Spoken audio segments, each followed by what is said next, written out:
Hello, everyone. Welcome. We're starting this off with Ashley kind of having a bit of a hangover, and your voice, sir, not so loud, please. Thank you. so there are I moments. totally forgot this was a thing. I know moments like these are always fun to kind of Like, this would have been great if they really, emphasized this in Mass Effect. Mhm. Like, it was more the connections you have with your crewmates. yeah. Which honestly is the strongest aspect of the whole series. 45 minutes. Is the connections you... Ooh, excuse me, I keep burping. The connections you have with your crewmates. Yeah. Particularly in the people you keep from 1, 2 to Right. 3, like Garrus. That's why Garrus is such a popular character, because you see him evolve, you see him become someone different, directly related to what's going on with you. As you were, William.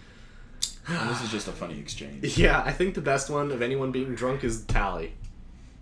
Can't ruin that one. I'm not going to ruin that one, but we will. I have it on camera, and it is in one of the future episodes. So stick around to see what episode that is, because Tolly being drunk is amusing. Oh, and that's the whole episode for today. See ya. So no, we wouldn't do that. So to you guys. today in this episode, well, I say today, but probably we're doubling or tripling up on episodes at this point. I Yeah. guess I don't know. Yep. So this episode, we're actually going to be assaulting the Reaper base. Mm-hmm. Which honestly doesn't go all that bad. And I think I actually cut out the part where I couldn't see the gun, like the arrows to choose my weapons. Because that was like, I was like in that menu for like 5 minutes trying to figure out where my mouse cursor was, trying to find the, where to click and figure out the weapons and stuff. One thing I like about a controller, you never have to worry about that. You just kind Yeah. of hit left or right and hope something happens. Yeah, it would have been nice to be able to use it with a keyboard, and I probably could have, but I never tried it out, so... So we still Legion still has the Geth or the Reaper upgrade code that he got, Yeah. which a lot of people like Tolly and whatnot, they're all gonna be like, "Hey, whoa, Be cool, man. Be cool. that's not good that you still have the Reaper code. We would prefer that you didn't." And Legion is kind of like trying to explain itself, but whatever. Mm-hmm. But yeah, we want Legion to be happy, even though happy is not something he feels. So he's shamed. He's like a dog. Yeah. I just waiting for him to look inquisitive at you, just like tilt his head to the side. What do you mean? We're going to the park. What? Woo! Oh man. So we have Tally as a forced party member in this mission, just like we had Leo. We had someone else that was forced, Yeah. and I think it was Ashley, I believe, maybe. I don't remember. No. Anyway, Ashley's never a forced one. We had a forced. Liara is for one of the missions. I That's believe. it. That was it. Liara. I think it was for going to Thessia, which we do. We didn't go to after this. Thessia yet. No, But I think she's a forced one. If not, if she's not, then I don't know why you wouldn't bring her, because there's some like the two people you have to bring to Thessia, which I don't know if you did or not, but you have to bring Javik and you have to bring Liara. I didn't. Those are the two, because they have some really great dialogue that happens when you get to the end of the mission. Mm-hmm. It's great because there are all these different statues around, and every time you interact with one, Javik talks about it, and then Liara's like, well, that's this, and then he's like, then he goes, well, this is influenced by us, and this is what it really is. Yeah. And it really shows how, I didn't think of that. I brought Ashley in. Oh, it's great. Liara. It's great. I always do that. I should have done it that way. Mm-hmm. But hey, whatever. It's too late now. Whatever. So now we're actually on Rannoch again, but Tally is here with us. So and the rock turned invisible somehow. I don't get it, but whatever. Glitches. There was actually a glitch. There was a similar glitch that I actually cut out because I was on the Citadel, and going through the side quests and whatnot. There was one. It was basically some guy setting up an ambush. I love the lighting in this level. Yeah, the lighting. Well, sometimes it kind of is broken, but Well, no, but I like it. I like The orange. Yeah, the orange color, the hue, because it's also very representative of what's happening. It's sunset. Right. And you're taking down the Reapers in this area. It's the end of their reign over the Geth. Yeah. And it's very representative. And also the final, there's a level where you get up to the higher part of a tower. All the lights, like you just see shafts of light coming in from in front of you, and like you have these enemies running at you. You're running at them, and I think it's really, I really like it. It's very symbolic. It is. It's very, very symbolic, and I love that they have this kind of attention to the main story missions. But the side missions always suffer. Yeah, always. Unfortunately. But you do what you can. I mean. Yeah, but yeah. Now that Tali is on Rannoch, she's all like, "Yay!" But with the whole rock disappearing thing, there was a side mission that basically some guy was setting up an ambush, and he was like an ex-Alliance soldier or whatever. And so I go confront him in CSEC, and he's just kind of sitting there. And in the cutscene, he's completely invisible. Oh yeah. Just no explanation as to why. I can see him when I'm out of the cutscene, but when I'm in the cutscene, it's like no. There's no one there. It glitched. It's really bizarre, and I was kind of annoyed with it. But thankfully, since we cut out all the side missions and stuff, at least really streamlined. Not really story-driven side missions anyway. Like doing the ones that were like turned into multiplayer maps. Like I cut all those out. Yeah, because they're short, they're repetitive, and they don't really do much for you other than get you war assets, which we really don't need. No. Even though the one like where we saved the one admiral on Rannoch, it's like that's a side mission that only got us war assets, but it does kind of influence something. Like it influences how the game works. I don't know. Yeah, well, there are some war assets that you get, and they do affect future story elements, but nothing about it changes the story significantly, which is something I actually do like. I don't know what I did there. I just kind of rolled off. Don't worry about it. Look badass. Try to. Yeah.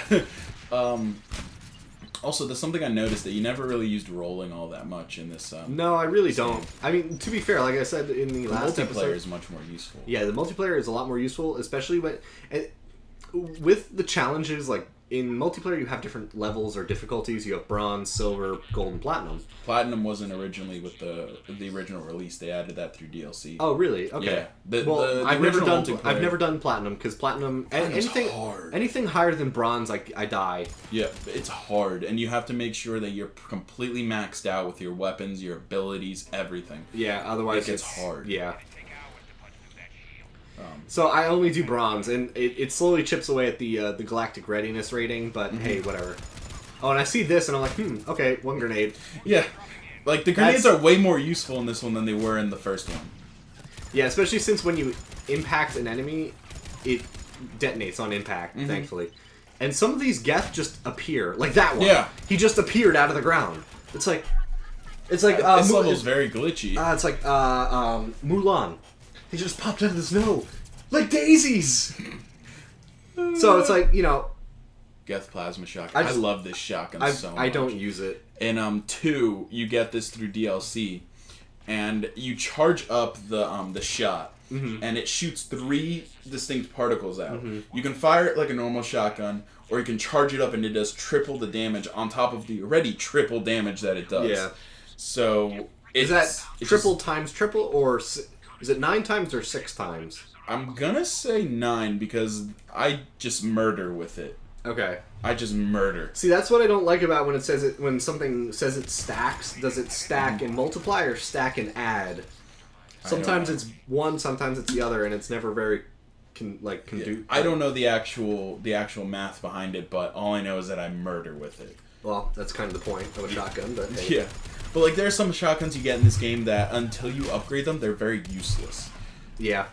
But like as you guys have seen through my playthrough, I've never used anything but the assault rifles and. Well, if you're gonna be a soldier, that's pretty much the only weapon you'd ever really need. You don't, or the pistol. You don't really need any other weapons as a soldier. Right. You can pretty much get through the entire game, even on the harder difficulties, with the assault rifle and the pistol. Yeah, I remember if you guys have watched our Mass Effect 1 playthrough, which Eduardo and I were talking about this. Our Mass Effect 3 playthrough is almost as long as Mass Effect 1 and 2 combined. Which really shows you the length of the game. And the game is fluff. significantly longer. Just the amount of fluff that they had. And it's kind of stupid and it's upsetting. Well, it's because they also have to tie up so many loose ends. Like, there's so many that were, like, side quests in the first ones that I don't remember. Yeah. But they tie them up in 3, and I'm like, I didn't remember about it. You know? Which, it would have been nice, like, if you play through it, like, straight through, it might have been better, but, Yeah. Oh, and the Javelin takes out Geth Prime's shields in one hit. Yeah. And armor in Yeah. I remember this area being a little bit more, because this is the area that I was talking about when you get up in there. In the Xbox version, anyway, I remember there being, like, light shafts coming in. There are. I just didn't move around enough. Yeah. I don't know. I remember being much more impactful.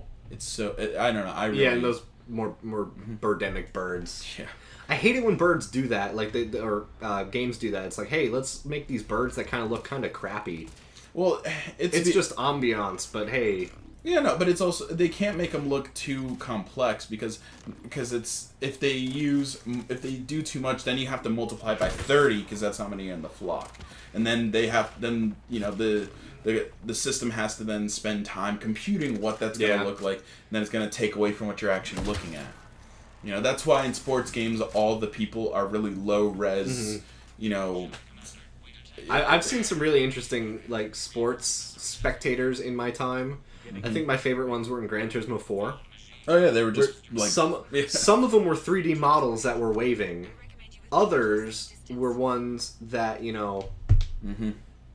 Oh, and this is really disorienting. You see the thing all the way in the back, but it's down there. Yeah, it's really stupid. But oh, and somehow this is not a... This is basically just a grand version of the Death Star. A little bit. So, but it's like, hey, whatever. But yeah,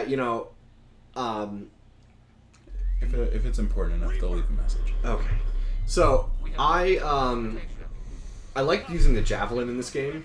Even at level 1, with armor piercing on very easy difficulty, Geth Prime will go down in one headshot. Very easy. Also, I love this part because it reminds me of like monster movies where it's coming out of the ground and it's just like it's very intimidating and it's awesome. And this just came out of the ground too. But yeah, I really like this part. This is actually one of the more interesting parts. Like this is where they you actually demoed this at E3. Like this particular part of the level was part of the E3 demo they had for Mass Effect 3.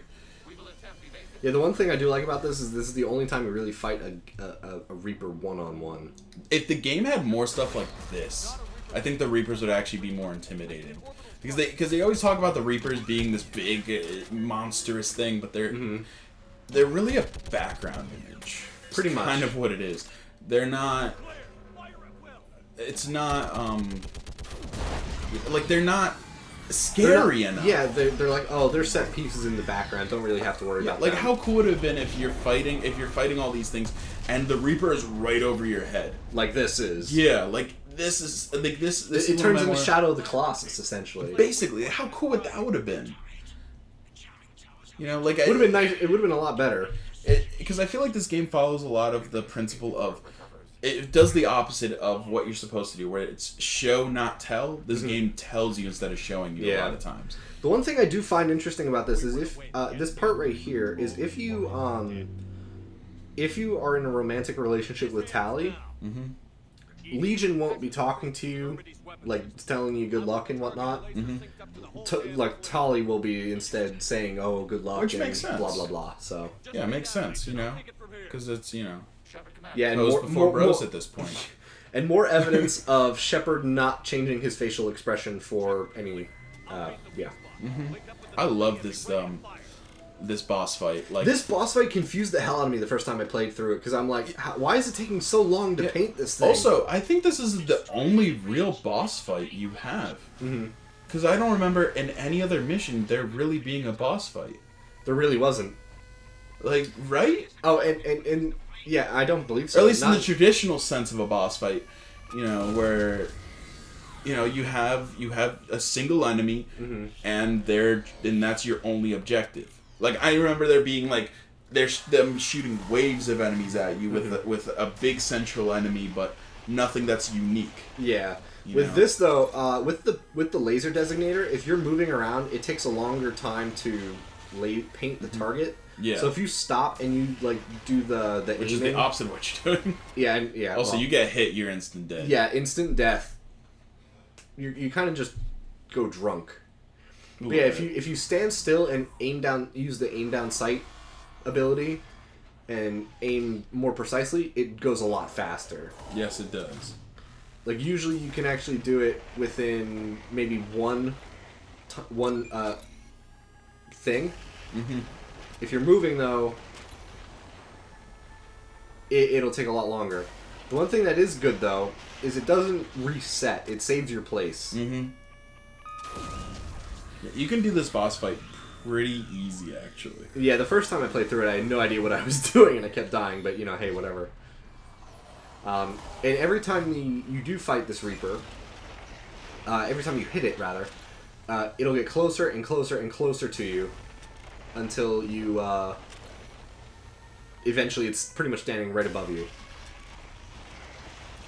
And it's awesome. Yeah, and rolling is the best method of dodging the laser. I think this is the only boss fight that requires you to roll. Yeah. Because you don't move quick enough to get out of the way. Yeah, and the one thing I do find interesting is, like, okay, we're using laser designators. Why don't we, use this all the time? All the time. Like, if we have a whole fleet that can take down a Reaper, just do that and just chip away at the Reapers. I don't know. I mean, I think that would probably be the best. Yeah. Oh, and this part here, we get slow motion because he's literally right on top of us. Yeah, it's the last one. Then they finally show you what's actually happening. Yeah, instead of just some random explosion. And these guns are really, really inaccurate. I think Shepard would probably be hit by one of these stray bullets. Oh, yeah. Like, it's at such a distance that wind and gravity warp where the bullets are gonna land. And even before they even entered the atmosphere, they were all over the place. Mm-hmm. So it's like, do you really I understand the Reapers are huge, but... Not that huge. At least not this one. Yeah, this isn't a Sovereign class, I don't think. No. Those are much bigger, and those are the banana squids. Yeah, those are the ones that are just space huge. Banana squids. Yeah, I think these are the carriers that they just bring troops down. Yeah.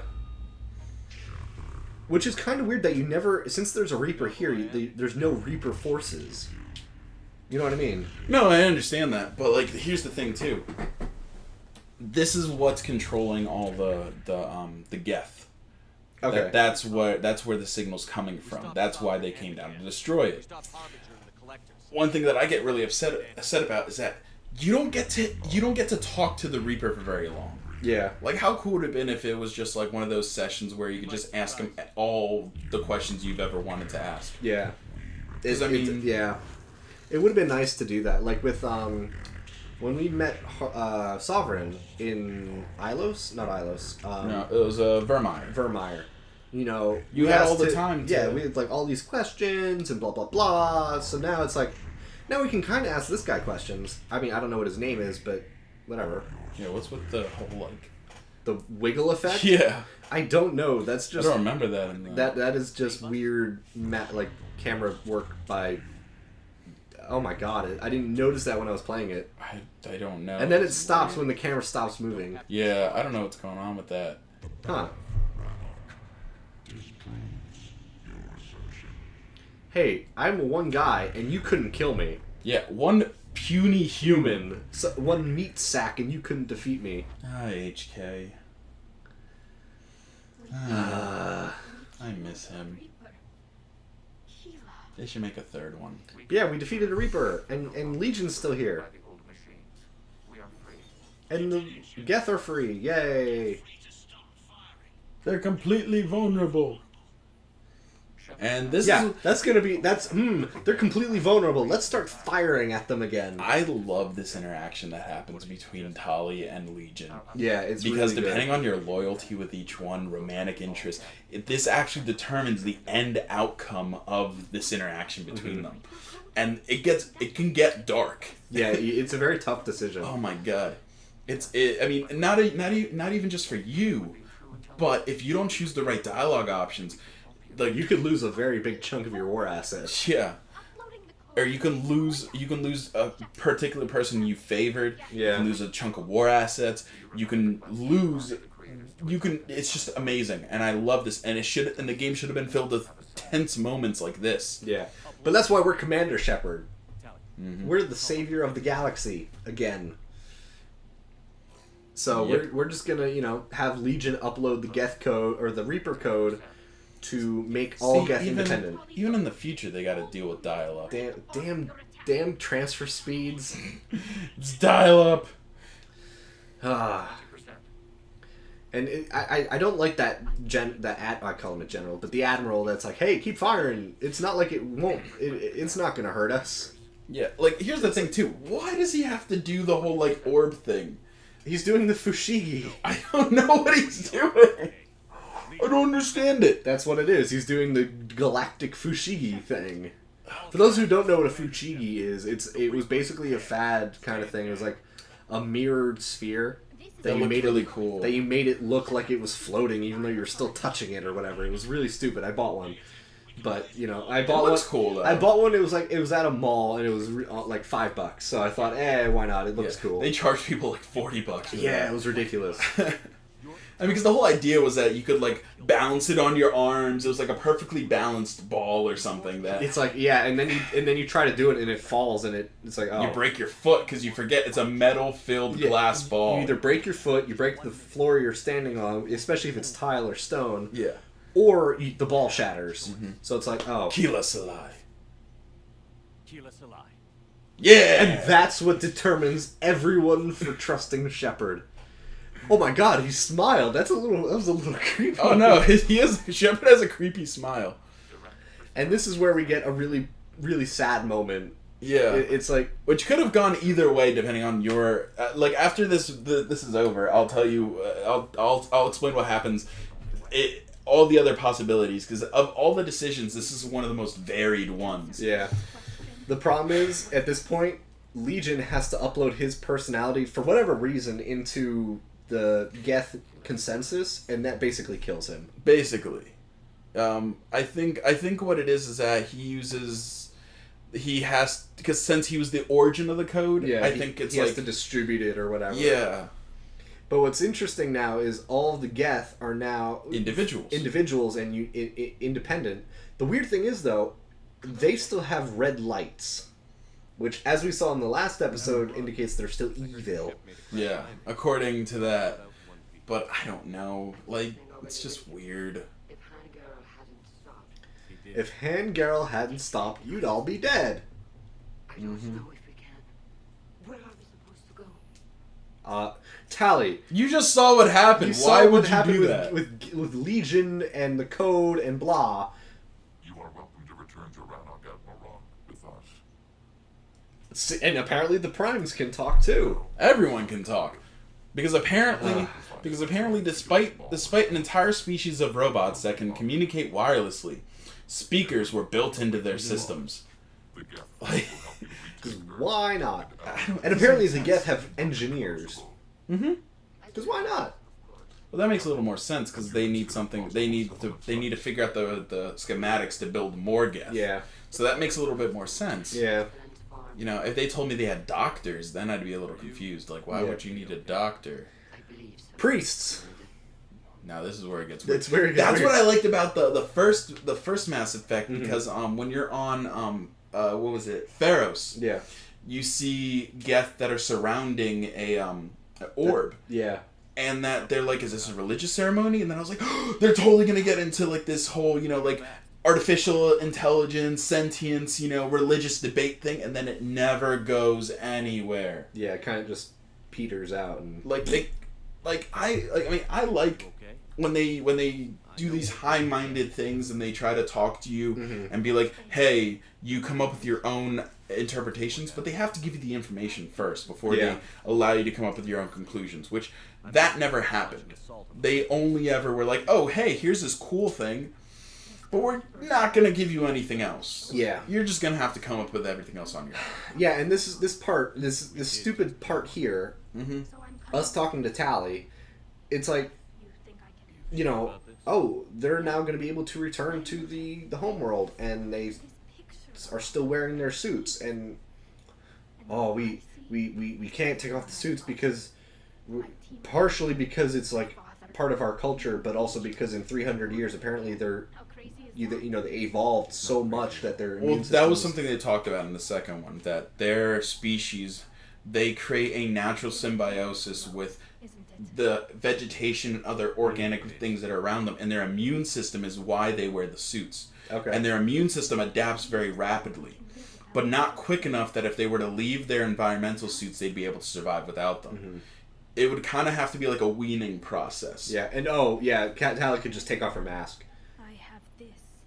So now we know what her voice sounds like without the little weird synthesis module or whatever.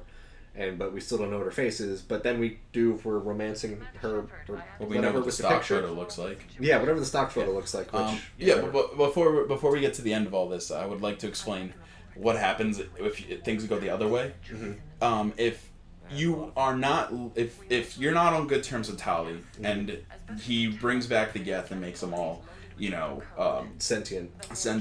Tali jumps off that cliff.